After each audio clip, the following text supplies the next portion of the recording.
Hi అండి. Welcome to Nagu vlogs. ఈరోజు మనం ఇనుములాంటి బలాన్నిచ్చే మన పాతకాలం నాటి ఆవిరి కుడుము ఎలా తయారు చేసుకోవాలో చూద్దామండి.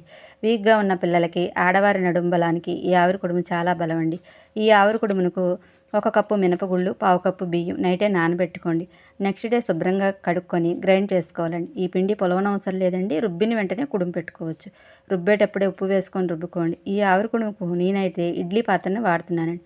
మీరైతే వేరే గిన్నె మీద ఒక తెల్లటి క్లాత్ వేసి పెట్టుకోండి. ఇడ్లీ పాత్రలో ఒక గ్లాస్ నీళ్లు పోసి ఒక చిన్న గిన్నెని బోర్ల వేయండి. ఒక ప్లేట్కి ఆయిల్ రాసి 3 గరిటెలు పిండి వేసి ఇందాక వాటర్ పోసి పెట్టాం కదండి, ఆ గిన్నెలో ఈ ప్లేట్ పెట్టి ఆవిరి బయటికి పోకూడదండి. బయటికి పోకుండా మూత పెట్టండి. 15 నిమిషాల పాటు ఉడకనివ్వండి. 15 నిమిషాల తర్వాత మూత తీసి చూసుకుంటే ఆవిరి కుడుము చక్కగా ఉడికిపోయిందండి. సర్వింగ్ ప్లేట్లోకి తీసుకొని 2 స్పూన్లు నెయ్యి వేసి పల్లీల చట్నీతో కానీ, అల్లం పచ్చడితో కానీ, కారప్పొడితో కానీ తింటే ఆవిరి కుడుము చాలా టేస్టీగా ఉంటుందండి. పిల్లలకి మంచి బలమండి.